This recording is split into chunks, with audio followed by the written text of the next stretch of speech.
The invitation caught the morning light like it was trying too damn hard. Margaret Maggie Thompson sat at her Formica kitchen table, the same one she'd bought at a yard sale in 1987 for $15, and stared at the cream-colored envelope that had arrived yesterday. She hadn't opened it yet. Didn't need to. The embossed gold lettering told her everything. Jessica and Brandon. A love story worth celebrating. A love story, Jesus. Maggie's fingers traced the raised lettering. Even the paper felt expensive, thick and textured like those fancy stores downtown where they wrap your purchase in tissue paper you're supposed to save. She did the math automatically, a habit from 34 years teaching 4th grade, where she'd counted everything from crayons to field trip dollars. These invitations probably ran $15 a pop, maybe 20 if her daughter had splurged on the calligraphy. For a piece of paper, people would glance at once and toss in a drawer. The kitchen smelled like black coffee and the faint ghost of last night's Stouffer's lasagna. Outside the window, Portland's morning fog rolled in from the harbor, blurring the edges of her neighbor's chain-link fence.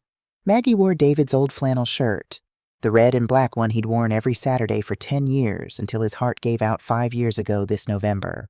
She'd washed it so many times the fabric had gone soft as skin. She picked up the envelope. Hefty. Probably had one of those tissue paper inserts. Maybe a map to the venue. RSVP card with a stamped return envelope. The whole production. Maggie thought about her own wedding invitation, 36 years ago. Cardstock from Paper Source, printed at Kinko's for $47.50 total. They'd gotten married at City Hall with 2 witnesses they'd grabbed from the waiting room. Strangers who'd wished them luck and then disappeared back into their own lives. The whole thing cost $93, including the marriage license and the discount bouquet David bought from the grocery store. They'd been married 31 years before the heart attack took him on a Tuesday afternoon, halfway through his bike ride home from work. The invitation sat there, mocking her with its weight. Maggie finally slid her finger under the flap, carefully, because even now she couldn't bring herself to tear nice things, and pulled out the contents. The main invitation, printed on cardstock so thick it could probably stop a bullet. Tissue paper insert, called it. A details card listing accommodations at the Marriott Harbor View, $289 per night, she checked online. An RSVP card with, pre-stamped return envelope, and a handwritten note on cream-colored stationery, Jessica's looping handwriting in gold ink. Mom, I know this is a lot, but this is our moment to shine. Dad would have wanted me to have the wedding of my dreams. Can we talk about your contribution?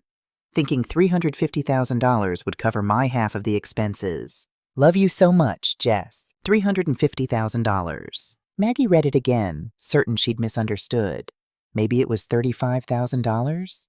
A typo? Number $350,000. For her half of the expenses. Maggie set the note down and pressed her palms flat against the table, feeling the decades-old Formica cool against her skin. Her hands looked old suddenly, veiny and spotted, calloused from her current gig at Fletcher's flower shop downtown. She worked 30 hours a week arranging bouquets for weddings and funerals, usually mixing up the baby's breath because her eyes weren't what they used to be. She made $13.50 an hour. $350,000 would take her. She did the math slowly, carefully. Approximately 25,963 hours to earn. Before taxes. Maggie looked at the wall above her sink, where photos hung in mismatched frames, the gallery of her life. Jessica at 6, missing her front teeth, grinning in her Halloween costume, a dollar store princess dress. Jessica at 12, awkward in her band uniform with her clarinet. Jessica at 18, high school graduation, wearing the dress Maggie had sewn herself because the one Jessica wanted from Nordstrom was $300, and that was absolutely insane for something you'll wear once. Jessica had cried for 2 days about that dress. In the corner of one photo, barely visible, was David. 31 years old, thinner than he'd be later, before the hard work of providing for a family patted his middle and bent his shoulders. He was laughing at something off camera, his hand resting on 5-year-old Jessica's head. Maggie's mother used to say, "Maggie, don't confuse the price of something with its value." Maggie had taught that same lesson to Jessica for 28 years. Somewhere between her private college tuition and her influencer career, Jessica had learned the opposite. The coffee had gone cold in her mug, one of those teacher appreciation mugs from 2003 that said "World's Best Teacher," even though she'd been firmly middle of the road. Good, but not great. She'd never won awards or gotten written up in the local paper. Just showed up every day for 34 years and taught kids to read. Maggie stood, joints popping, and walked to the little desk in the corner, the one David had built from scrap lumber. She pulled out her bank statements, the folder she kept with all her financial papers organized by month because chaos gave her hives. Current checking balance, $1,247.32. Savings, $8,921. Retirement fund at age 64, $425,000. That retirement fund represented every penny she hadn't spent for 34 years, every vacation she'd skipped, every dinner out she'd declined, every time she'd darned socks instead of buying new ones, or cut her own hair in the bathroom mirror, or driven David's 1998 Camry until the odometer hit 230,000 miles. $425,000 to last her the rest of her life. Jessica wanted $350,000. For one day. For her half. Maggie sat back down, the chair creaking under her weight. She'd gained 40 pounds since David died, eating her grief in microwavable dinners and ice cream straight from the carton, and pulled the invitation closer. That's when she saw it. Underneath the RSVP card, stuck to the bottom of the envelope, was another piece of mail. It must have been delivered at the same time, gotten stuck together. A different kind of envelope, white, thin, with a plastic window. From Maine Medical Center, marked in red, final notice. Maggie's hands shook as she opened it. Dear Ms. Thompson, this is your third and final notice regarding your outstanding balance of $47,000 for medical services rendered between January and March of this year. If payment is not received within 30 days, this account will be referred to collections. Asterisk. Stage 3 cancer didn't care about wedding budgets. Maggie sat in her kitchen, in her dead husband's shirt, staring at two pieces of paper.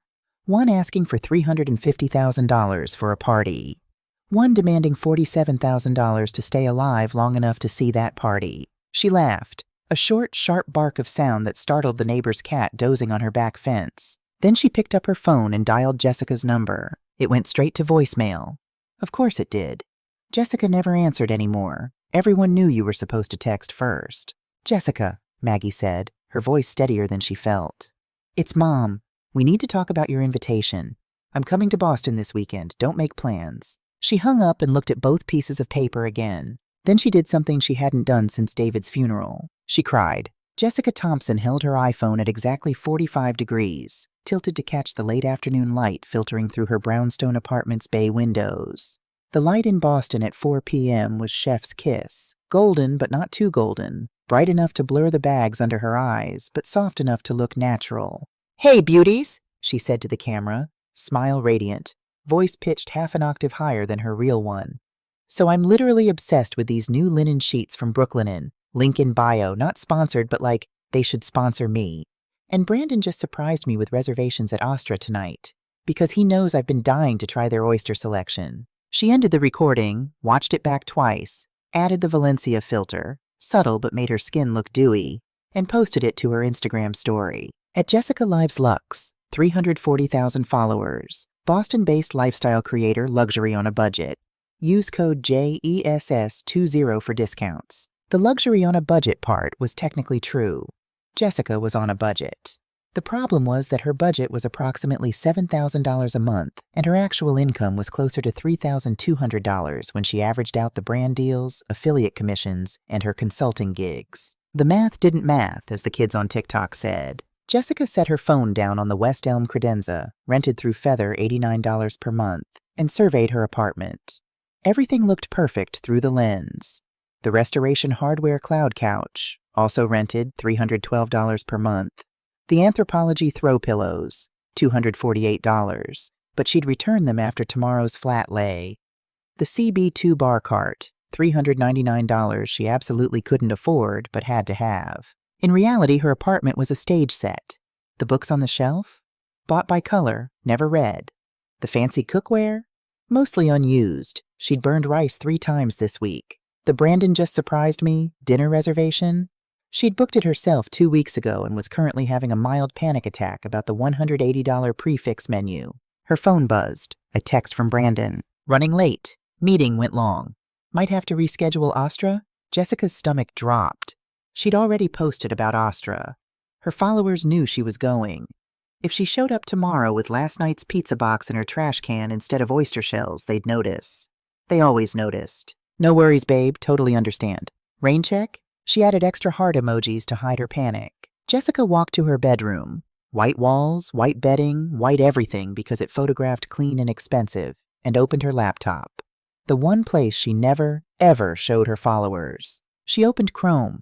17 tabs were already open, each one a different credit card account. Chase Sapphire, $12,847.32, 24.99% APR. Capital One, $8,293.44, 26.99% APR. American Express, $19,284.91, 22.99% APR. Discover, $11,092.38, 24.99% APR. Citi, $15,441.29, 27.99% APR. Store cards, Nordstrom, Sephora, Bloomingdale's, $22,186 combined. Total, $89,145.34. The number hadn't changed since this morning. It never did. That was the problem. Even when she made minimum payments, the interest ate any progress. Jessica had graduated from Boston University 4 years ago with a degree in marketing and $64,000 in student loans. She'd taken an entry-level position at a PR firm, making $42,000 a year, which sounded fine until you divided it by 12, and realized that was $3,500 a month before taxes, which meant roughly $2,600 after, which meant her share of rent in a shoebox apartment in Allston, $1,400, plus student loans, $350, plus utilities, plus food, plus... So she'd started the Instagram. A side hustle, everyone said. Post pretty pictures. Get brand deals. Easy money. Except the only way to get brand deals was to already look like you had money. Designer bags got you bag sponsorships. Luxury vacations got you hotel partnerships. You had to spend money to make money, everyone said. So she'd spent, and spent, and spent. The credit cards were supposed to be temporary, just until she hit 100,000 followers, then 200,000, then 300,000. The deals would come rolling in, everyone said. 6 figures was totally doable for influencers, everyone said. What everyone didn't say, you had to already be rich to look rich enough to get rich. Jessica closed the laptop and walked to her closet. Inside, $40,000 worth of clothing, most with tags still on. Most that would be returned to Nordstrom or Bloomingdale's next week, worn once for a photo, tags carefully hidden with fashion tape. Her phone rang. Unknown number. Her stomach clenched. Probably another collections call. She'd been dodging them for 3 months. But no, it was a main number. She answered. Hi, Ms. Thompson. This is Bridal Couture Boston. Just calling to confirm your final fitting appointment for your Vera Wang trunk show exclusive. The balance of $12,800 is due at pickup. Jessica's mouth went dry. Right, yes, I'll have that. Perfect. We're so excited for you. A fall wedding at the Harborview Estate. That venue is just stunning. Jessica hung up and sat on her bed. The one piece of furniture she actually owned, bought from IKEA 6 years ago and currently sagging in the middle. The wedding wasn't real. Not the way her followers thought it was real. Yes, she and Brandon were engaged. Yes, there was a venue. Deposit $15,000 on her Capital One. Yes, there was a dress. Deposit $3,000 on her Chase. Yes, there were 200 invitations with gold embossing, $4,800 on her Amex. But the actual money for the wedding, the $400,000 she told everyone it was costing, didn't exist. The plan had been simple. Get Mom to contribute her half, $350,000. Use that to actually pay off the credit cards and the dress and the venue, then downsize the wedding to something manageable with the remaining money. Tell followers the wedding was postponed or intimate, or we decided to elope. Nobody would know. They never did. Jessica pulled up her text thread with Brandon. We need to talk about the money situation. 3 dots appeared, then disappeared, then appeared again. Babe, I told you. My Q4 bonus is coming. We'll figure it out. Brandon's bonus, right. Brandon Stewart, 31, entrepreneur. Which meant he ran a dropshipping business from his friend Kyle's spare room, reselling cheapo stuff from AliExpress at markup on his Shopify store. Last month, he'd made $1,200 profit. The month before, $890. His Rolex was fake. Jessica had noticed the second-hand tick instead of sweep. His BMW was leased at $740 a month he could barely afford. They were two people playing rich, drowning together. Jessica's phone buzzed again. This time a voicemail from Mom. She almost didn't listen. Mom's calls were always the same. "How are you doing, sweetie? Are you eating enough vegetables? Did you get the card I sent?" But something in her gut made her press play. "Jessica, it's Mom. We need to talk about your invitation. I'm coming to Boston this weekend. Don't make plans." The tone. That wasn't Mom's usual voice. Soft, accommodating, forever worried. That was her teacher voice. The one that meant someone was about to get detention. Jessica's heart rate kicked up. She pulled out the wedding binder. Yes, she had a physical binder because Pinterest said you had to, and found the note she'd included with Mom's invitation. Thinking $350,000 would cover my half of the expenses. Shit. Had she been too direct? Should she have warmed Mom up first? Maybe visited for Thanksgiving? Buttered her up with compliments about her pot roast? No, it was fine. Mom always gave Jessica what she asked for. Always had. Jessica remembered being 8 years old, crying because she couldn't have the American Girl doll. $110, the one with the historical outfit and accessories. Dad had worked double shifts for a month at the carpentry shop to buy it.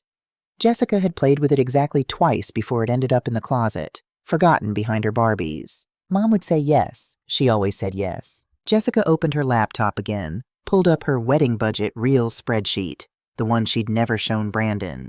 Current debt to pay off before collections lawsuits. $89,145.34 amount from Mom. $350,000 remaining for actual wedding. $260,854.66. They could have a nice wedding for $60,000. Real nice. Then use the rest to... Her phone rang again. Brandon. "Hey, babe," she answered, voice automatically shifting to her soft girlfriend tone. "So listen," Brandon said, and Jessica could hear traffic in the background, which meant he wasn't at any meeting. "Kyle's grandmother died." "Oh my God, is he okay?" "He's fine. But here's the thing. She left him like $100,000, and I was thinking, maybe Kyle could invest in our wedding content? You know, like a business partnership thing? Film the whole thing, make it into a documentary-style series for your channel? Could totally go viral." Jessica's stomach turned. "Brandon, we can't ask Kyle to fund our wedding. Not fund, invest. There's a difference. When your follower count goes up, brand deals go up, we pay him back with interest." "I gotta go," Jessica said. "My mom's calling." "Wait." She hung up. Jessica sat on her rented couch in her rented apartment, surrounded by rented furniture and borrowed time. Her phone buzzed. A notification from her bank. "Insufficient funds. Your payment of $150 to Chase Bank has been declined. Insufficient funds in account. Overdraft fee, $35. Jessica opened Instagram and posted a photo from last week. Her and Brandon at a rooftop bar. Drinks that cost $18 each. Sunset glowing behind them. Caption, "Grateful for this life and this man. Sometimes you just have to stop and appreciate the little things." It got 3,200 likes in the first 10 minutes. Nobody knew. Nobody ever knew. Maggie's 2003 Honda CR-V made a concerning rattling sound somewhere around Portsmouth, New Hampshire, but she ignored it. The car had 187,000 miles and a crack in the windshield shaped like a lightning bolt. It would get her to Boston or it wouldn't. Either way, she'd deal with it. The GPS on her phone, the iPhone 8 that Jessica had sent her 3 Christmases ago, used because you need to get with the times, Mom, directed her through streets she barely recognized. Boston had changed since she'd last visited, which was... when? Jessica's college graduation 6 years ago. They'd gone to Cheesecake Factory after the ceremony. Jessica had ordered a salad, $17, and picked at it, complained it was too much dressing. Maggie had eaten her entire slice of ultimate red velvet cake cheesecake, $8.95, in silent resentment. She found parking 3 blocks from Jessica's apartment, $35 for 2 hours, highway robbery, and fed the meter with quarters she'd been saving in a jar for situations exactly like this. Ridiculous. The brownstone was one of those converted multifamily buildings that wealthy people bought and turned into condos, slapped some fancy molding on, and charged a fortune for. The directory listed J. Thompson and B. Stewart, Unit 3B, so they were living together. When had that happened? Maggie pressed the buzzer. Static then. "Hello?"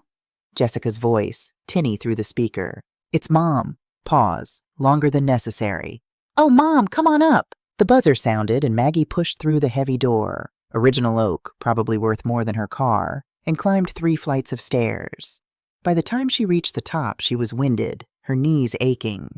64 felt 74 some days. Jessica stood in the doorway, and Maggie almost didn't recognize her. Her daughter had always been pretty, took after David's side, with those sharp cheekbones and long legs. But this version of Jessica looked manufactured. Hair extensions, definitely. Eyelashes too long to be real. Nails painted that millennial pink shade Maggie had seen in magazines. She wore athleisure, that's what they called it now, right? Leggings that probably cost $100 and a crop top showing off her flat stomach. Mom! Jessica hugged her, and Maggie smelled expensive perfume. You should have told me you were coming. I would have cleaned up. The apartment was spotless. Looked like a magazine spread, all whites and grays and those trendy pampas grass arrangements in oversized vases. Nothing looked lived in. Nothing looked real. Nice place, Maggie said. Because what else do you say? Thanks, Brandon and I just redid the whole thing. Interior designer from Cambridge, she did an amazing job. Very Scandinavian modern, you know? Maggie didn't know. She set her purse down on a chair that looked more like art than furniture. So, you want coffee? I have this amazing pour-over. Jessica, sit down. The teacher voice. Jessica's smile flickered. Is everything okay? That's what I'm here to find out. Jessica sat on the edge of the couch, perched like she might need to run. Maggie remained standing. Better position of authority. $350,000, Maggie said. No preamble, no warmth. That's what you're asking for. Right, well, I know it sounds like a lot. It is a lot. But Mom, this is a once-in-a-lifetime event. Brandon and I, we've been planning. How much do you make a year, Jessica? Jessica blinked. What? Simple question. How much do you earn? I'm an influencer, Mom. It varies. Brand deals, sponsorships. Give me a number. Jessica's throat worked. Last year, total income was around $40,000? $40,000. And your rent? $3,400 a month, but that's Boston prices. $40,000 a year, paying $40,000 a year in rent alone. Maggie let that sit. Where's the rest coming from? Brandon contributes. How much does Brandon make? Silence. Maggie looked around the apartment again. Really looked. The credenza with the price tag still stuck to the bottom. The couch with rental company tags tucked under the cushions. The art on the walls. Prints, not originals, the kind you buy at Home Goods for $49.99. It all looked expensive. None of it was real. You're drowning, Maggie said quietly. Aren't you? Jessica's eyes filled with tears. The real kind, not the pretty kind she probably filmed for her videos. Mom, it's not like that. Brandon has this business. It's just taking time to get off the ground. And my follower count is growing every day. We just need a little help to pay for a wedding you can't afford. To invest in our future. Jessica's voice went sharp. You don't understand how this works. This wedding, it's content. It's brand building. Once we post about it, partnerships will come. Real money. Maggie felt something crack in her chest. This was her daughter. The girl she'd raised to return library books on time and say thank you and understand that money doesn't grow on trees. Jessica, she said slowly, I'm not giving you $350,000. Jessica's face went white. What? I'm not giving you the money. But you have it. Dad's life insurance. Your father had a $20,000 policy. That's it. That covered his funeral and 6 months of bills. Then the house. The house is worth $500,000. Everyone says real estate in Portland. The house is my home. It's where your father and I built our life. I'm not selling it so you can throw a party. Jessica stood, hands shaking. A party? Mom, this is my wedding. This is the most important day of my life. Then maybe you should pay for it yourself. I can't. Jessica's voice cracked. I can't, okay? I'm drowning, you're right. I'm drowning and I need help and you're my mother and that's why I'm saying no. The words hung in the air like smoke. Jessica stared at her. What? Maggie sat down, suddenly exhausted. Your father and I, we gave you everything. Every toy you wanted. Every activity. Private college when we could barely afford community college. We never said no. Not once. So say yes now. And what happens after the wedding, Jessica? You think a party solves debt? You think Instagram likes pay bills? You don't get it. You're old. You don't understand how the world works now. I understand that debt is debt, no matter what generation you're in. Maggie's voice hardened. I understand that spending money you don't have to impress people you don't know is insane. I understand that I failed you by never teaching you the word no. Jessica's face crumpled. Please, Mom, please, I'll pay you back, I promise. With what money? Silence. Maggie stood. Her knees protested. I can give you $25,000. That's what your father and I spent our entire first year of marriage, including the wedding. $25,000? Mom, that's insulting. Do you know what weddings cost now? Do you? Jessica opened her mouth, closed it. Have you actually priced this wedding? Maggie pressed. Or did you just pick a number that sounded impressive? No answer. Maggie picked up her purse. I drove 2 hours to tell you this in person because you deserve that. But I'm not funding your fantasy, Jessica. You're 28 years old. It's time to grow up. Wait. Jessica's voice went small. Mom, wait. Maggie turned. Jessica's makeup was running now, mascara tracking down her cheeks.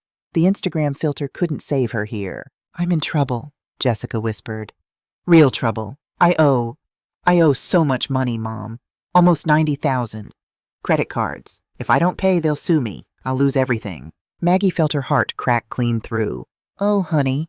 So please, I know $350 is a lot, but I need it. I need... Jessica. Maggie's voice was gentle now.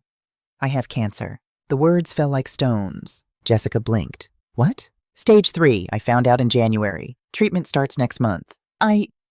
You? Jessica couldn't seem to form sentences. Why didn't you tell me? I did. 4 days ago. I left you a voicemail. You never called back. Jessica grabbed for her phone, scrolled frantically. I didn't. There's so many notifications I must have missed. You missed your mother telling you she has cancer. Jessica looked up, and for the first time in years, Maggie saw her daughter. Really saw her. Under the makeup and the filters and the performance, there was a scared little girl who'd gotten lost somewhere. How much? Jessica asked. For treatment? $47,000 out of pocket. Jessica's face did something complicated. Maggie watched her do the math. If Mom has $47,000 in medical bills, she can't have $350,000 for a wedding. Then Jessica said, Can't you sell the house? Maggie felt something die inside her. Sell my home, she said slowly, to pay for your wedding. Not just the wedding, the medical bills too. You could sell, get treatment, and there'd be enough for... Maggie walked to the door. Mom, wait. Goodbye, Jessica. Mom, please. Maggie closed the door on her daughter's voice and walked down 3 flights of stairs and got in her rattling Honda and cried so hard she had to pull over on I-95 because she couldn't see the road. She'd raised this. She'd created a daughter who asked her dying mother to sell her home to pay for a party. The worst part? She blamed herself. Maggie couldn't sleep. She'd made it back to Portland by 9 p.m., stopped at McDonald's for dinner. $6.47 for a Big Mac meal, fries cold by the time she ate them in the parking lot, and drove the rest of the way on autopilot. When she'd gotten home, she'd sat in her car for 20 minutes, staring at her house. It was small. Built in 1952, Cape Cod style with cedar shingles that needed repainting. David had done most of the work himself, replaced the roof in 2003, rebuilt the back deck in 2008, spent countless weekends in the basement fixing pipes and wiring and the hot water heater that died every 3 years like clockwork. Sell this house. For a wedding. Now it was 2 a.m. and Maggie sat at her kitchen table, laptop open. The same laptop David had bought her in 2015 so they could Skype with Jessica at college. It took 5 minutes to boot up and made sounds like a dying animal, but it worked. Maggie wasn't good with technology. She'd taught 4th grade in the era of chalkboards, had resisted smartboards until the school made her, still wrote her grocery lists on paper like a normal person. But she knew how Facebook worked. Barely. She typed Jessica Thompson Boston into the search bar. Her daughter's profile was public. Of course it was. How else would strangers admire her? Maggie scrolled. Photos of Jessica and Brandon at restaurants Maggie couldn't afford. Jessica in dresses Maggie couldn't pronounce. Jessica at someone's beach house on the Cape, cocktail in hand, caption reading grateful for friends who feel like family. Every photo was a performance. Every caption was an advertisement. Even Jessica's engagement announcement was sponsored. So blessed to say yes to forever with at Brandon Stewart. Wearing at Revolve Dress. Use code JESS20. Ring from at Brilliant Earth. Asterisk. Her engagement ring was an ad. Maggie clicked on Brandon's profile. Private, but she could see his profile picture. Him in a suit, leaning against a BMW, looking like every finance bro who'd ever existed. She opened a new tab and searched Brandon Stewart, Boston entrepreneur. Nothing. A LinkedIn profile with exactly 3 connections and a job title of CEO, Stewart Luxury Imports. No company website, no articles, nothing. She searched Stewart Luxury Imports. Nothing. Maggie felt something cold settle in her stomach. She opened another tab, her bank's website, logged in, checking account, savings, retirement fund. All there, all untouched since she'd checked yesterday. But there was a notification. She clicked. Recent credit check alert. Your credit was checked on February 7th, 2025 by Northeast Personal Lending. Maggie frowned. She hadn't applied for any loans. She clicked for more details. Loan application. $15,000 personal loan applicant. Margaret Thompson. Co-applicant. Jessica Thompson. Status approved. Reference. Margaret Thompson, mother. No. Maggie called the bank's 24-hour line with shaking hands. Northeast Credit Union. This is Marcus speaking. How can I help you tonight? Shit. Marcus. Not Marcus.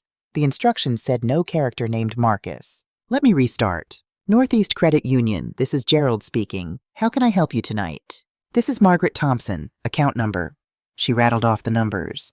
I have an alert about a credit check I didn't authorize. Keys clicking. Okay, Mrs. Thompson. I see that here. Looks like a personal loan application was submitted using your information as a reference for your daughter, Jessica Thompson.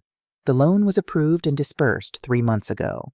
I never signed anything. Well, it shows here that we received a signed reference form with your information. The loan was approved based on that reference. I didn't sign anything. Pause. Ma'am, are you saying this might be fraud? Maggie's head spun. How much is the loan? $15,000. And what's the status? Longer pause. It's 90 days delinquent, 3 missed payments. Collections attempts began last week. Collections calling who? The reference, you. Standard practice when a loan goes delinquent. We contact all parties on the application. So you're going to call me to collect money for a loan I didn't co-sign, that my daughter took out using my information. Ma'am, if you're saying you didn't authorize, I'm saying my daughter committed fraud. The words felt like glass in her throat. Maggie hung up before Gerald could respond. She sat in her kitchen, in the house David built, and felt 34 years of teaching evaporate. She'd taught kids not to cheat, not to steal, not to lie. She'd sent them to the principal's office for forging their parents' signatures on permission slips. Her own daughter had forged her signature for $15,000. Her phone rang. Unknown number, 2:47 a.m. Maggie answered. Mrs. Thompson, this is Northeast. She hung up. Immediately it rang again. She turned her phone off. The laptop glowed in the dark kitchen.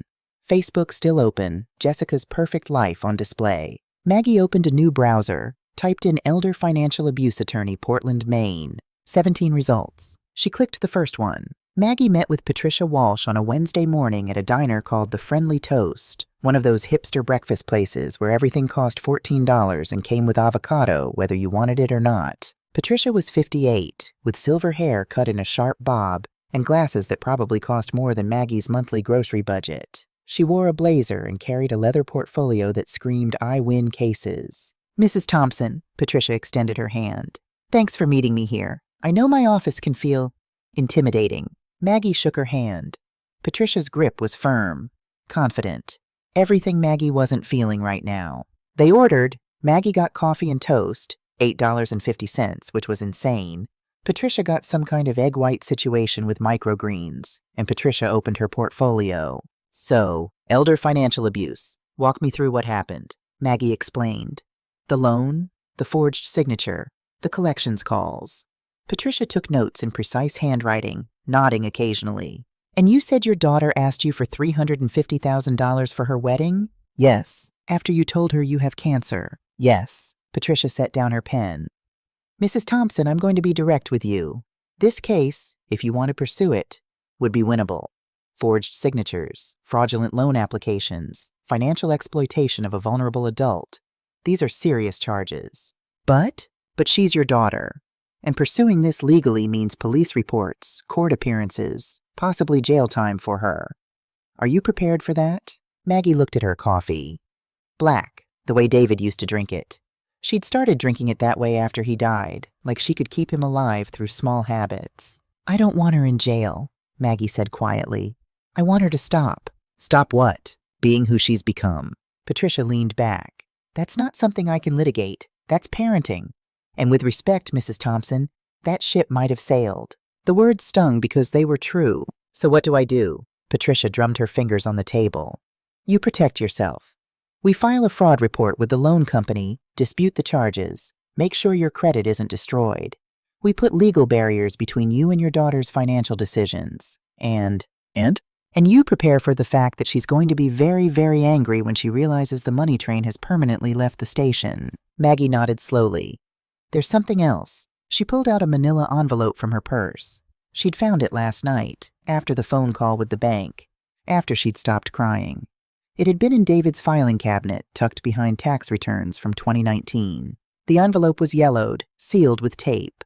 Written on the front in David's blocky handwriting, Emergency Fund. Do not open unless absolutely necessary. Maggie had opened it at 3 a.m. with shaking hands. Inside, a safety deposit box key and a letter. She handed the letter to Patricia. Read this.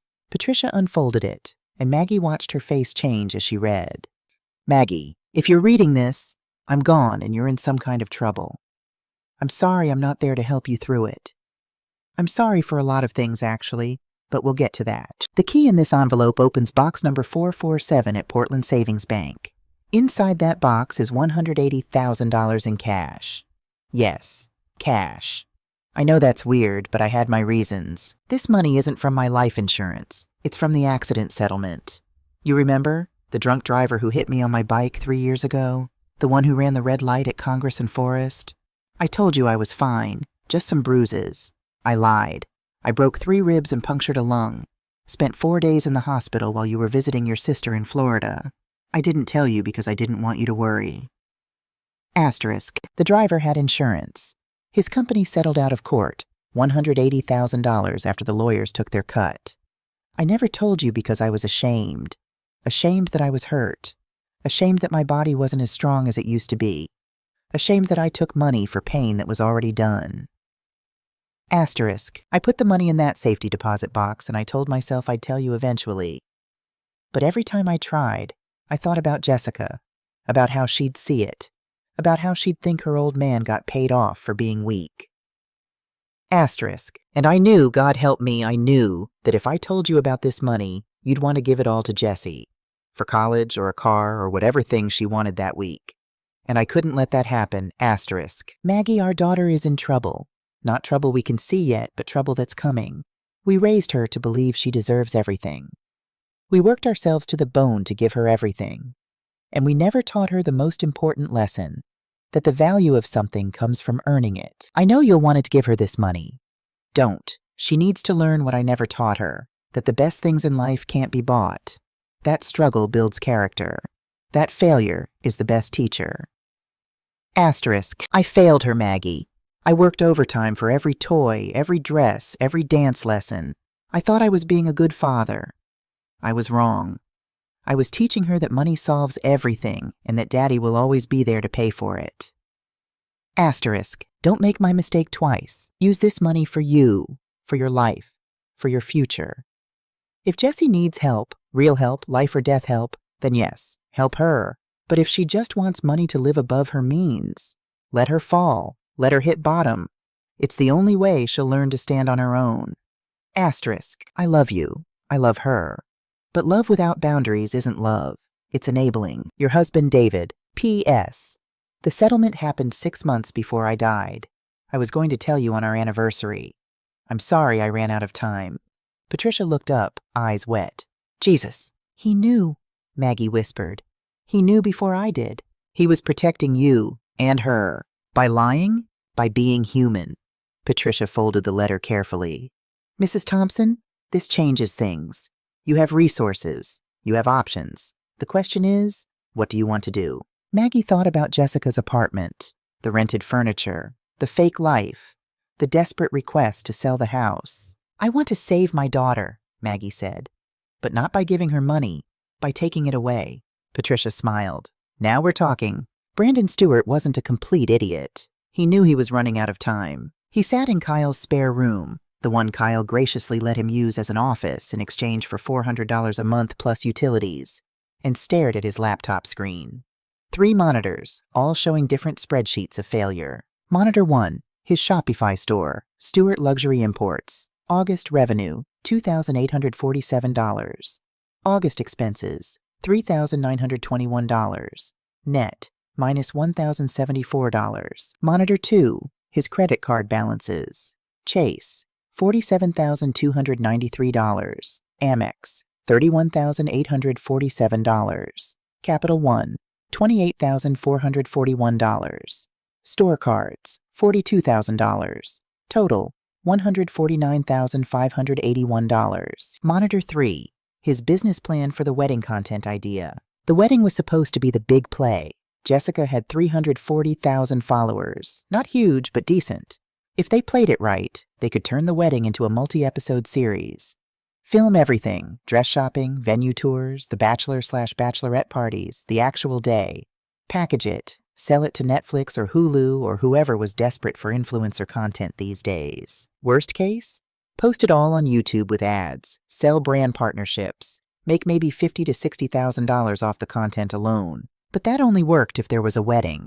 And right now, there wasn't even enough money for the deposits they'd already put down. Brandon pulled up this private investigator's report, the one he'd paid $2,500 for, on credit naturally, 3 months ago.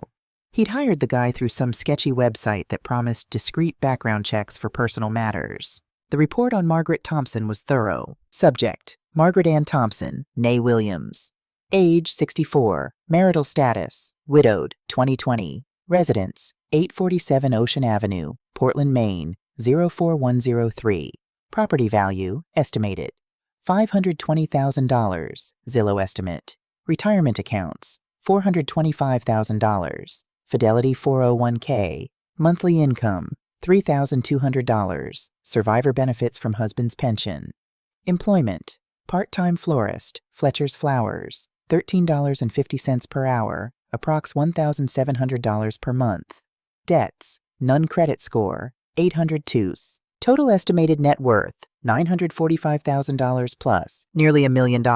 Sitting in some tiny house in Portland, being hoarded by a woman who worked at a flower shop for fun money. Meanwhile, Brandon was drowning, and Jessica was drowning, and this old lady was sitting on nearly $1 million like some kind of dragon. It wasn't fair. Brandon's phone buzzed. Kyle: dude, you coming to dinner? Mom made lasagna. Kyle's mom. Kyle's house. Kyle's charity. Brandon was 31 years old and living in his childhood best friend's spare room because he'd gotten evicted from his last apartment for missing 3 months of rent. The BMW, repoed last week. He'd been Ubering everywhere and telling Jessica it was in the shop. The Rolex? Wish.com, $47. Even his designer sneakers were knockoffs from DH Gate. He was a fraud. A broke, desperate fraud. And Margaret Thompson was his only way out. Brandon opened a new document. Started typing. Operation Legacy Access. Phase 1. Secure the marriage. Marry Jessica. November wedding if possible. Establish legal claim to family assets through marriage. Phase 2. Isolation protocol. Convince Margaret that independent living is unsafe. Research assisted living facilities, $4,000 to $6,000 per month, cheaper than her living alone. Frame it as, we're worried about you, Mom. Phase 3. Financial control. Power of attorney. Jessica can get this. She's the daughter. Joint accounts for easier bill paying. Reverse mortgage on Portland house. Free up cash. Phase 4. Liquidation. Sell house. $520,000. Cash out retirement fund. Early withdrawal penalty, but still $300,000 plus. Help Margaret manage her money. Transfer to accounts we control. Projected timeline, 18 to 24 months. Projected return, $800,000 plus. Brandon read it over. Solid plan? Ethical? Debatable. But elder care was expensive, and Margaret was going to need help eventually anyway. They'd just be accelerating the timeline. For everyone's benefit. His phone rang. Jessica. Hey, babe, he answered, voice smooth. What's up? Brandon? Jessica's voice was tight. My mom said no. No to what? The money. All of it. She said she'll give us $25,000. That's it. Brandon's stomach dropped. $25,000 was nothing. Wouldn't even cover their combined credit card minimums for 6 months. Okay, he said carefully. Okay, that's fine. We'll work with that. It's not fine. We owe... Jessica stopped. She never told him the exact amount she owed. We can't do the wedding for $25,000. So we postpone. Do a small thing now, big thing later when… Brandon, I already sent the invitations, 200 invitations, to influencers, to brands, to everyone. If we postpone, I look like a fraud. You are a fraud, Brandon thought. We both are. What about your mom's house? He asked instead. She won't sell it. Even for medical bills? Pause. What medical bills? Oh, so Jessica didn't know. Interesting. Nothing, Brandon backtracked. I just meant, old people have medical stuff. I'm sure she's got expenses. She has cancer, Brandon. Silence. What? Stage 3, she told me when she came to visit. She needs $47,000 for treatment. Brandon's mind raced. Cancer. Medical debt. Perfect. Babe, he said, voice dripping with concern. That's terrible. Is she okay? I don't know. Jessica's voice cracked. I asked her if she could sell the house to pay for treatment and the wedding, and she looked at me like I was a monster. You're not a monster, you're practical. Am I? Jessica sounded lost. Brandon, I think I messed up. You didn't mess up. Your mom's being unreasonable. That house is worth $500,000 and she's living there alone. What's she saving it for? She should be helping her daughter. Or paying for her cancer treatment. Right, exactly. And she can do both if she just sells the house. She's being stubborn. Kyle appeared in the doorway, holding a plate of lasagna. He mouthed, "Dinner's ready." Brandon waved him off. Listen, Brandon said into the phone. Your mom loves you. She's just scared. Old people get weird about money, but she'll come around. In the meantime, let's think about our options. What options? We're broke, Brandon. I'm broke. If those credit card companies sue me, they won't sue you. You don't know that, Jessica. Brandon used his calm voice, the one that always worked. Trust me, I've got a plan. Just don't do anything crazy, okay? Don't call your mom. Don't make any big decisions. Let me handle this. Handle it how? I'm working on something, a solution that works for everyone. After he hung up, Kyle handed him the plate. You're a piece of shit, you know that? Kyle said. Brandon took a bite of lasagna. It was good. Kyle's mom could cook. What? I've got a plan? Bro, your plan is to scam your girlfriend's dying mother. I'm not scamming anyone. I'm helping restructure family assets for your benefit. Brandon set down the fork. Kyle, you don't get it. You've got family money. Your grandma left you $100,000 when she died. My family? My dad died broke and my mom's in a trailer park in Florida. I've got nothing. Jessica's got nothing. And her mom is sitting on nearly $1 million she doesn't even need. She has cancer, Brandon, so we'll make sure she gets treatment. But she doesn't need a $500,000 house to do that. She can live somewhere smaller, cheaper. We can help her. Everyone wins. Kyle stared at him. You actually believe that, don't you? Believe what? That you're the victim here. Brandon stood. You know what? Forget it. I don't need a lecture from someone whose biggest financial worry is whether to buy the regular PlayStation or the Pro. At least I'm not trying to rob old ladies. I'm not… Brandon stopped, took a breath. You know what? When this all works out, when Jessica and I are living in that Portland house and her mom is safely taken care of in a nice facility, you're going to feel really stupid for judging me. Kyle pulled out his phone. What are you doing? Brandon asked. Something I should have done months ago. He pressed record. Sarah Brennan had worked at Northeast Credit Union for 17 years. She'd started as a teller at 23, worked her way up to branch manager, and now at 40, she made $68,000 a year and knew every financial regulation in the book. She also knew when something smelled wrong. The Jessica Thompson loan had bothered her from day one. Personal loans required collateral or a co-signer with excellent credit. Jessica's credit was garbage. Sarah had seen the report. But the reference from Margaret Thompson had been glowing. Solid credit, no debts, substantial assets. Except Margaret Thompson had never signed that reference form. Sarah was 90% certain. She'd processed enough forged documents to know the signs. Signature slightly off, form filled out in identical handwriting throughout. People's handwriting changes between fields. Information too perfect. Real references have crossouts and corrections. But she hadn't said anything. Bank policy was to assume good faith unless proven otherwise. Plus, questioning loans hurt her quarterly numbers, and she had a mortgage and 2 kids in braces. Then Margaret Thompson had called, and Sarah had realized. Margaret Thompson had been her 4th grade teacher. Sarah remembered Mrs. Thompson, patient, kind, always staying late to help kids who struggled with reading. Sarah had been one of those kids, dyslexia, undiagnosed until high school. And Mrs. Thompson had spent hours working with her after school, using colored overlays and special fonts and infinite patience. Mrs. Thompson was the reason Sarah could read, so when Margaret Thompson called asking about the loan, Sarah had done something technically against policy. She'd looked at the file after hours and made copies. Now she sat in the friendly toast. She'd followed Mrs. Thompson here after her meeting with the lawyer, waited until the lawyer left, and slid a manila folder across the table. "Mrs. Thompson," she said quietly, "you probably don't remember me. I was Sarah Brennan. Well, Sarah Mitchell back then. You taught me 4th grade in 1993. Maggie's face brightened. "Sarah! Oh my goodness, of course I remember you. You loved those Junie B. Jones books. Because of you, you're the reason I learned to read." Sarah tapped the folder. "So I'm breaking about 17 bank policies by showing you this. But you need to see it."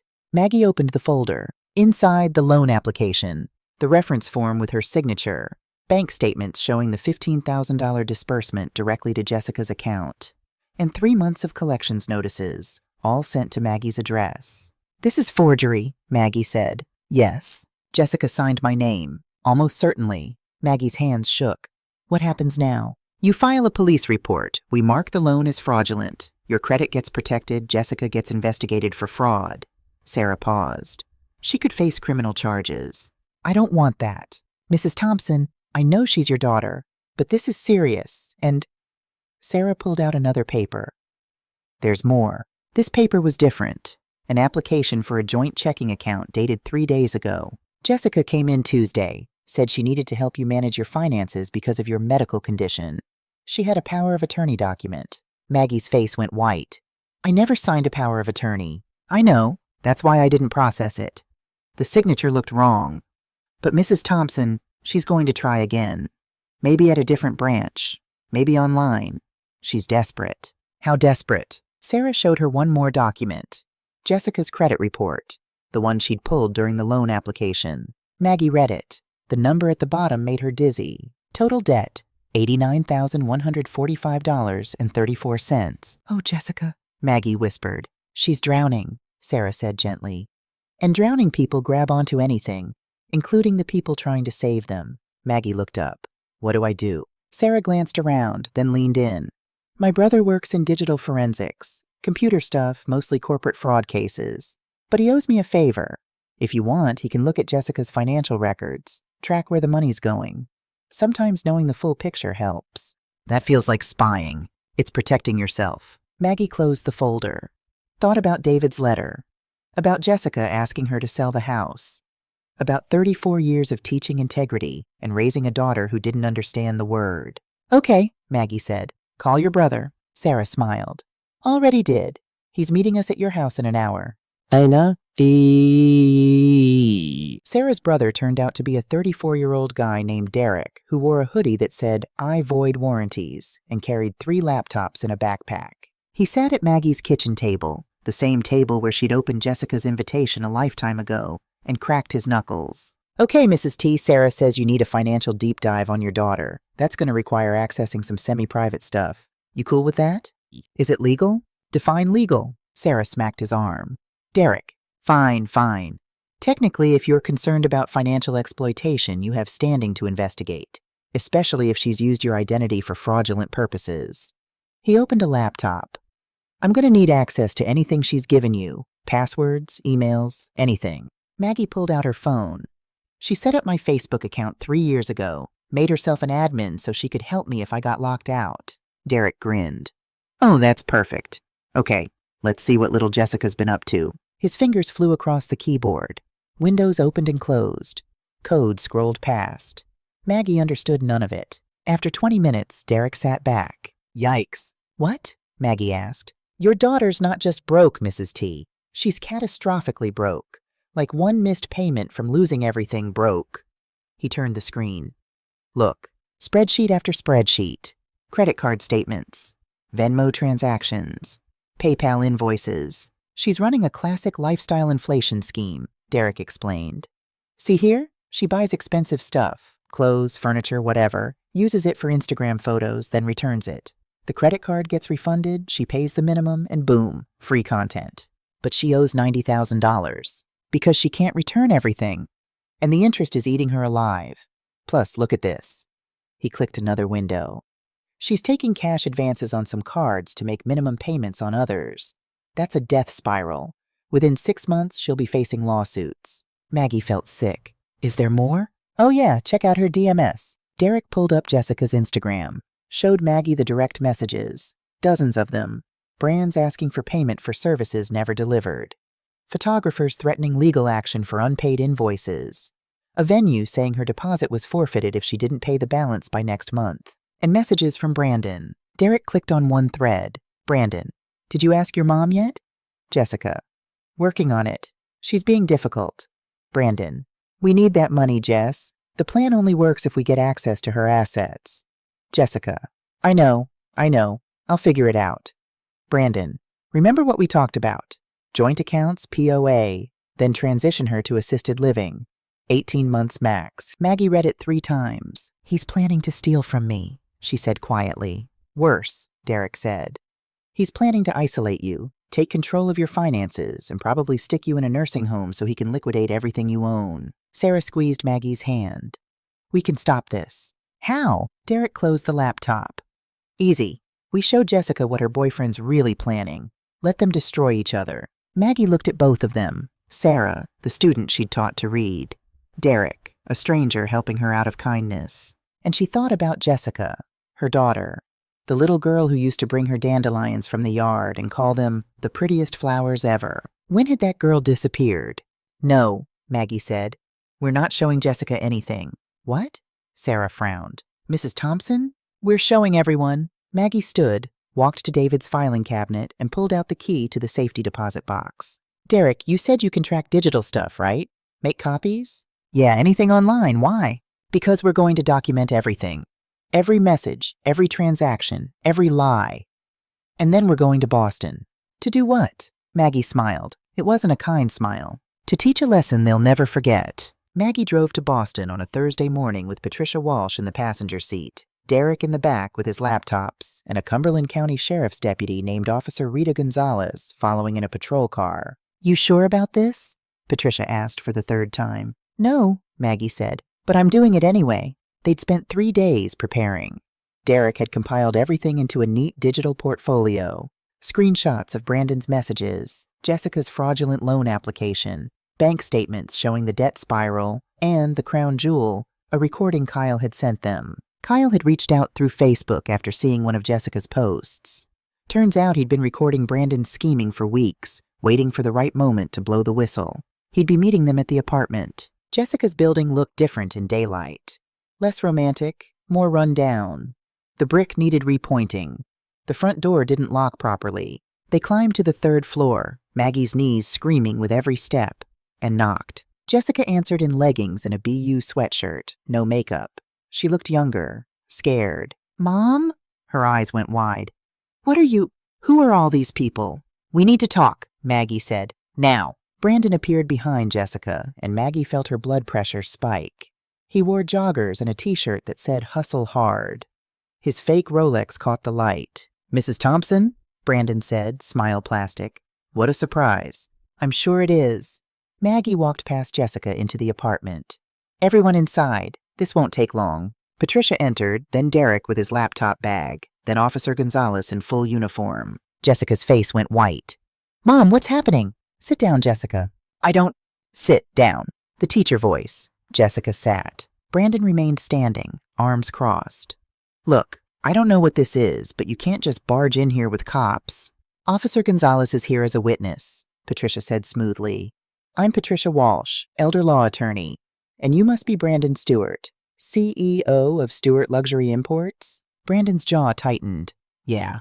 Funny, that company doesn't exist. No LLC registration, no tax ID, no business license. Patricia smiled. But you knew that. Derek set up his laptop on the coffee table, the rented Restoration Hardware one with the tag still tucked underneath. What is this? Jessica's voice shook. Maggie pulled out a chair and sat across from her daughter. This is the part where you tell me the truth. All of it. I don't know what you... $89,145. Maggie's voice was steel. That's how much you owe. 7 credit cards maxed out. 24% interest. Minimum payments you can't make. Jessica's face crumpled. How did you? The loan you took out in my name. $15,000. Forged signature. 90 days delinquent. Mom, I can explain. The power of attorney you tried to file.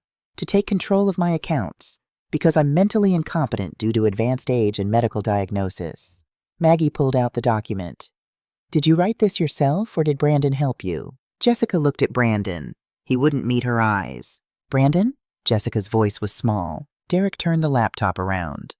Let me show you something, Jessica. On screen, Brandon's messages, the 18-month plan, the assisted living facility, the reverse mortgage. Every word of his scheme to isolate Maggie and liquidate her assets. Jessica read it once, twice. Her hands started shaking. Brandon, what is this? Babe, it's not. She's twisting it. You wanted to put my mother in a home? Jessica stood. You wanted to steal from her? I was trying to help. Your mom's got cancer. She can't live alone. I have stage 3 cancer, Maggie said quietly. Not dementia. I can manage my own life just fine. The door opened. Kyle walked in, holding his phone. Sorry I'm late, he said. Traffic was brutal. Brandon's face went from angry to terrified in 3 seconds flat. Kyle, what the hell, man? Remember that bro code conversation? Kyle hit play on his phone. Brandon's voice filled the apartment. Dude, this is generational wealth we're talking about. Old people in America are sitting on millions while we're drowning in student debt. It's not wrong. It's wealth redistribution. Kyle's voice. That's elder abuse, Brandon. Brandon's voice. It is helping. Once we get married, I'll convince Jessica to get power of attorney. Then it's easy. Old people don't understand money anymore. We'll be doing her a favor. The recording ended. Jessica stared at Brandon like she'd never seen him before. You investigated my mother? Like a mark? Jessica, listen. You targeted me because of her money. That's not... Answer the question, Jessica screamed. Did you date me because of my mother's money? Silence. Brandon's silence was the loudest answer in the room. Jessica's legs gave out. She sat hard on the couch, hands over her face. Oh my God, she whispered. Oh my God. Patricia stepped forward. Mr. Stewart, you have 2 options. Option 1, we file a police report for attempted elder abuse, conspiracy to commit fraud, and financial exploitation of a vulnerable adult. You're looking at 5 to 15 years. Brandon's face went gray. Option 2, you sign a cease and desist, agree to never contact Margaret or Jessica Thompson again, and you leave this apartment right now. Tonight. Forever. I live here. Not anymore, Kyle said. Your name's not on the lease. Only Jessica's is. Brandon looked at Jessica. Babe, come on. You know I love you. Get out, Jessica whispered. Jessica. Get out! She stood, mascara streaming down her face. Get out before I let them arrest you. Get out! Brandon grabbed his keys from the counter, his fake Rolex, his phone. At the door, he turned. You're making a huge mistake, both of you. That money could have what? Maggie stood, all 5'3" of her, and stared him down. Paid for your debts? Your leased car? Your fake life? My husband worked 40 years as a carpenter. He earned every penny we have. You've earned nothing. Brandon left. The door closed. Silence. Jessica sank to the floor, sobbing. Not pretty crying. Ugly crying. Snot and tears and animal sounds. Maggie wanted to comfort her. Wanted to hold her daughter like she had when Jessica was small and fell off her bike. But she didn't. Patricia, Derek, and Officer Gonzalez quietly left. Kyle squeezed Maggie's shoulder on his way out. You did the right thing, he whispered. Then it was just Maggie and Jessica in the apartment full of rented furniture and borrowed time. I'm sorry, Jessica sobbed. Mom, I'm so sorry. I didn't know. I swear I didn't know about his plan. I needed help and I thought... You thought I'd save you? Jessica nodded, face in her hands. I thought the hardest day of my life was when your father died. Maggie picked up her purse. I was wrong.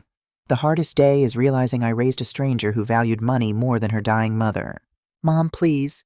I'm not giving you money, Jessica. Not now. Not ever. You need to hit bottom before you can learn to stand up. I don't know how to fix this. Neither do I. Maggie walked to the door. But you're 28 years old. It's time you figured it out. She left her daughter crying on the floor of her fake apartment in her fake life, and Maggie cried the entire drive home. 3 weeks later, Maggie sold the house. Not because she had to, because she wanted to. Every room held memories of David, and those memories had curdled into something painful. The kitchen where they'd cooked Sunday dinners, the bedroom where he'd died in his sleep, the basement workshop where he'd built Jessica's dollhouse, her bookshelf, her hope chest. All of it reminded Maggie of failure. She'd failed to teach Jessica gratitude, failed to set boundaries, failed to see Brandon's scheme until it was almost too late. The house sold in 4 days, $520,000, cash offer from a young couple with a baby. They loved the built-in shelves David had made, loved the garden Maggie had planted, loved everything she was leaving behind. Maggie moved into a short-term rental while she figured out what came next. Patricia helped her set up a trust for the money. David's $180,000, the house sale, her retirement fund, all protected, all untouchable by anyone but Maggie. Total, $1,125,000. She paid her medical bills, $47,000, started treatment. The chemo made her sick, but she was stubborn. And then Rachel Kim called. Rachel was a documentary filmmaker, 34, Korean-American, with thick-rimmed glasses and a passion for exposing financial fraud. "Mrs. Thompson," she said over coffee, "your story is exactly what we're looking for. Elder financial abuse by adult children. It's an epidemic. But nobody talks about it because of shame. You want to film my shame? I want to film your strength." Rachel leaned forward. "You stopped your daughter from destroying you. You exposed a predator. You protected yourself. That's not shame. That's heroism." Maggie laughed bitterly. "I'm not a hero. I'm a mother who failed." "You're a mother who learned to say no. That's rare." The documentary was called American Greed Family Edition. Maggie's episode was called The Price of Love. They filmed for 3 months. Interviewed Maggie, Patricia, Sarah, Derek, Kyle.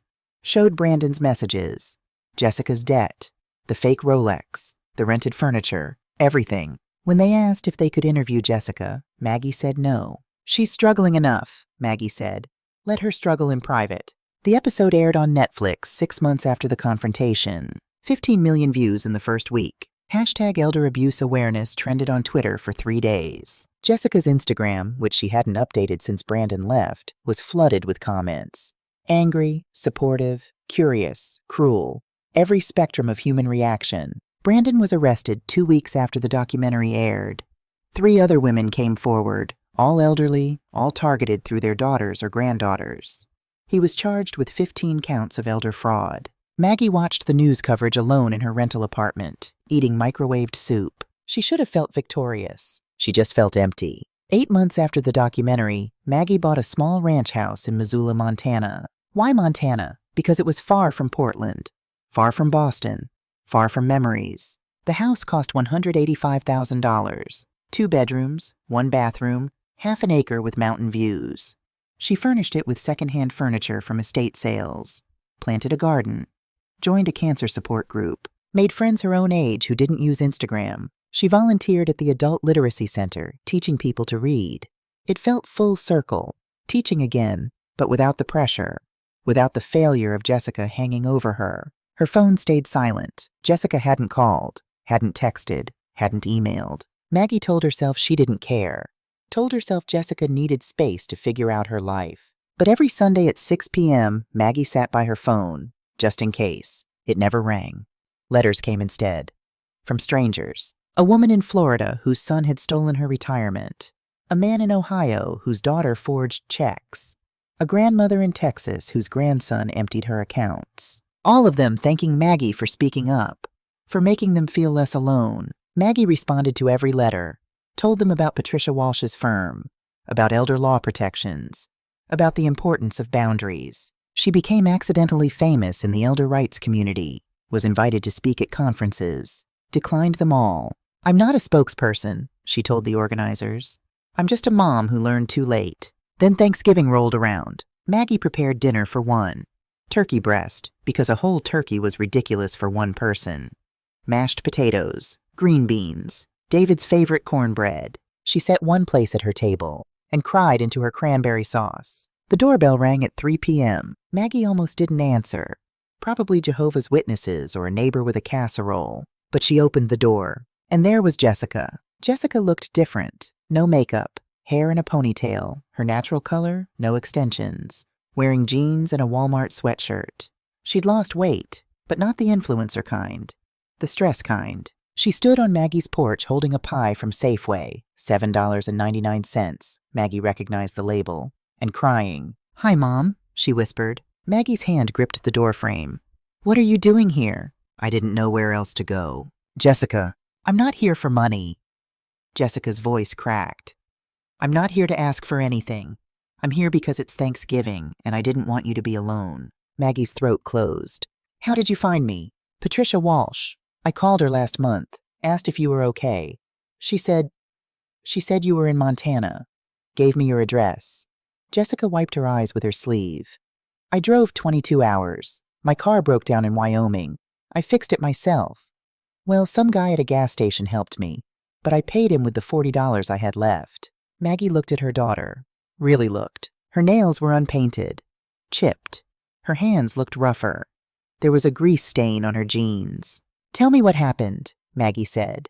Not an invitation inside, just a demand. Jessica set the pie on the porch railing, took a breath. "I lost everything.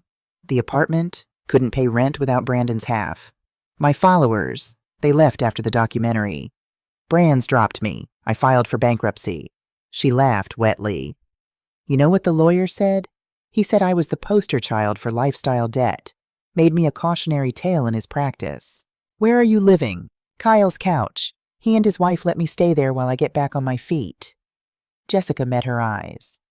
"I work at Target, Mom. 3rd shift, stocking shelves, $9.50 an hour." Maggie's heart twisted. "Jessica, let me finish, please." Jessica's voice was raw. "I'm in therapy. Court mandated it first for the fraud charge."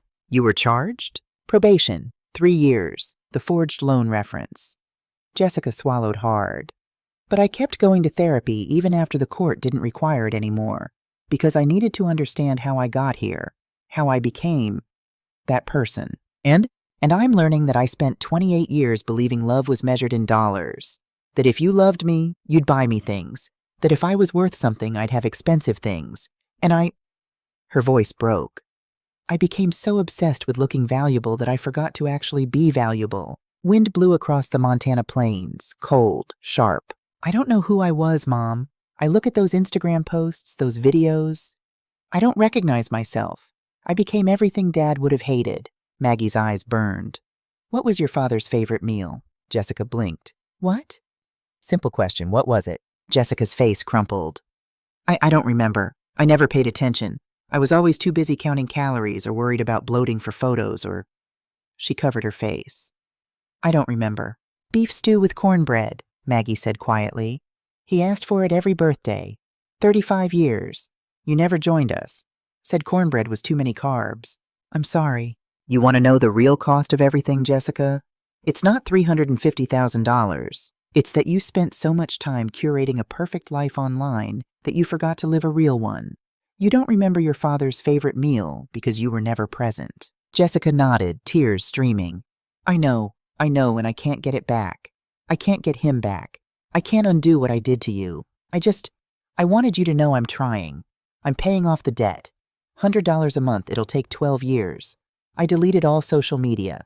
I stopped pretending." Maggie stood in her doorway, looking at her daughter. The old Maggie would have invited her in immediately, would have fed her, comforted her, made it all better. But the new Maggie had learned something. "Why are you really here, Jessica?"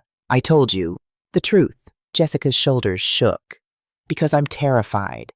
I'm 28 years old and I don't know who I am without followers or brand deals or the approval of strangers. I work a job I hate. I live on a couch. I eat ramen for dinner. And I'm scared that this is all I'll ever be now. That I ruined my life so badly I can't fix it. And you want me to tell you it'll be okay. Jessica looked up. "I want to know if you still love me." There it was, the real question. Maggie thought about David, about 31 years of marriage, about the dollhouse he'd built when Jessica was 7, spending 3 months in the basement after work, sanding every tiny window frame by hand, about how Jessica had played with it twice. "I never stopped loving you," Maggie said, "but I had to stop enabling you. Love and boundaries aren't opposites, Jessica. They're the same thing. So what do I do now?" "You figure it out." Maggie's voice was firm. "You keep working at Target. You keep going to therapy. You keep paying off your debt. You stop looking for someone else to rescue you." Jessica nodded, wiping her face. "Okay, I can do that." She picked up the pie, started to turn away. Jessica, she turned back. It's beef stew and cornbread for Thanksgiving. Your father's recipe. You want to help me make it? Jessica's face transformed. Hope, tentative and fragile. Really? But you're doing the dishes. I can do that. And we're not talking about money or your job or my health. We're just making dinner. Okay, Jessica smiled. Small, real, the first genuine smile Maggie had seen in years. Okay. Maggie stepped aside, let her daughter in. In the kitchen, Jessica's hands shook as she chopped carrots. I don't know how to do this, she admitted. I've never cooked anything from scratch. Then it's time you learned. They worked in silence. Not uncomfortable silence. The kind of quiet that comes from focus. Maggie showed her how to brown the meat, how to layer flavors, how to taste and adjust. Dad taught you this? Jessica asked. Your grandmother taught him. Her mother taught her. It's a family recipe going back 4 generations. I didn't know that. You never asked. Jessica stopped chopping. I never asked about a lot of things, did I? Maggie looked at her daughter's hands. They were rougher now, a callus forming on her thumb, nails short and practical. No, Maggie said gently. You didn't, but you're asking now. While the stew simmered, they made cornbread. Jessica measured wrong 3 times. Too much flour, forgot the salt, mixed too vigorously. Maggie corrected her patiently, like teaching a child, which Maggie realized she was. They sat down to dinner at 6 p.m. 2 plates, 2 glasses of water. No wine, no fancy table settings. Just food. Jessica took a bite of stew, her eyes closed. This is really good, Mom. Your father's recipe. I wish I'd... Jessica set down her fork. I wish I'd paid attention when I had the chance. Me too. They ate in silence. Then Jessica said, What are you going to do with the money? The settlement? The house sale? That's none of your business. Jessica flinched. You're right. I'm sorry. I shouldn't have asked. But I'll tell you anyway. Maggie wiped her mouth. I'm setting up a scholarship fund, the David Thompson Foundation, for first-generation college students pursuing trade skills, carpentry, plumbing, electrical work, the jobs your father believed in. That's beautiful, Mom. And a grant program for people recovering from financial fraud, helping them get back on their feet. Jessica's eyes filled. Because of me. Because of lots of people like you. People who made mistakes and need a second chance. How much are you keeping for yourself? Enough. More than enough. Maggie looked at her daughter. I don't need much, Jessica. I never did. That's something you're going to have to learn. Jessica nodded.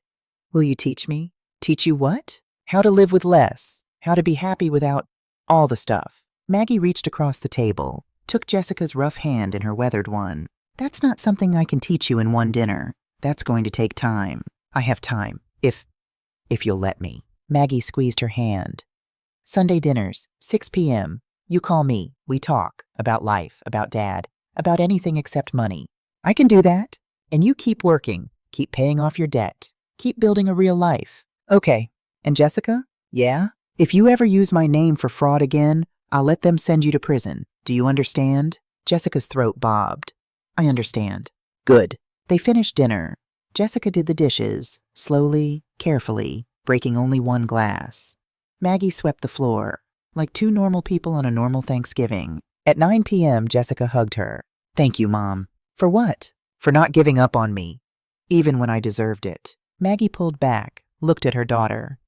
I'll never give up on you, but I won't enable you either. You understand the difference now. I'm learning. That's all I ask. Jessica drove away in her 2012 Honda Civic, the one that had broken down in Wyoming. Maggie watched the taillights disappear into Montana darkness. She went inside, cleaned the kitchen, put away leftovers. Her phone rang at 10 p.m. Jessica, text message. Made it to the hotel. $45 per night place in Idaho. It's gross, but it's clean. Thank you for today. I love you. Maggie texted back. Love you too. Drive safe tomorrow. Call me when you get home. And for the first time in 8 months, Maggie went to bed without crying. 2 years later, Maggie's garden in Montana exploded with tomatoes, zucchini, and herbs she didn't know how to pronounce but grew anyway. Her cancer was in remission. Not gone, never truly gone, but quiet. She taught literacy classes 3 days a week, had coffee with her book club on Thursdays, attended her support group on Tuesdays. Every Sunday at 6 p.m., Jessica called. Sometimes they talked for 10 minutes, sometimes for 2 hours. They talked about Jessica's job. She'd been promoted to team lead at Target, $42,000 a year. About her tiny studio apartment in Malden. About her therapy sessions. They didn't always talk about the past. Mostly they talked about the present. About Jessica learning to cook. About the debt she was slowly paying down. $47,000 left, nearly halfway there. About the financial literacy class she'd started volunteering for, teaching teenagers about credit cards. "Guess who reached out?" Jessica said one Sunday. "Kyle's wife. She wants me to speak at her church youth group about social media and debt." "Are you going to do it?" "I think so. It's scary, though, admitting all my mistakes to a bunch of kids." "That's called growth, honey. Or humiliation. Sometimes they're the same thing." Jessica laughed. It sounded real. In late summer, Jessica drove to Montana, stayed for a week. They planted fall vegetables together, their hands in the soil, working side by side. "You know what's weird?" Jessica said, wiping sweat from her forehead. "I'm happier now than I ever was with 300,000 followers. Why do you think that is?" "Because I'm not performing anymore. I'm just living." Maggie smiled. "Took you long enough. Better late than never." Better late than never. On Jessica's last night, they made beef stew and cornbread. Jessica did it mostly by herself this time, only asking for help. Once. They ate on Maggie's back porch, watching the Montana sunset paint the mountains gold. "Mom?" Jessica's voice was quiet. "Do you think Dad would be proud of me now?" Maggie thought about David, about the letter he'd left, about how he'd seen this coming and tried to warn her. "I think he'd be proud that you fell, and got back up, and learned to stand without anyone holding you. Even if it took losing everything, especially then." Jessica nodded, wiped her eyes. "I miss him." "Me too." They sat in comfortable silence as the sun disappeared and stars emerged, brilliant and countless in the Montana sky. People asked Maggie sometimes if she regretted it, regretted saying no, regretted the documentary, regretted the pain she'd caused her daughter. Her answer was always the same. "Pain is the only teacher some students listen to. My daughter needed to lose everything to find out what actually mattered. And me? I needed to lose a daughter to gain one back." The house in Portland was gone. The money was mostly gone, given to scholarships, grants, and her own simple life. David was gone, and with him the guilt of failing to teach the lessons he'd tried to share. But sitting on her porch with her daughter, eating stew made from a 4-generation recipe, watching stars emerge in a Montana sky, Maggie had finally learned the difference between the price of something and its value. And she'd taught Jessica the same lesson. It only cost her everything to do it. But some lessons are worth the price.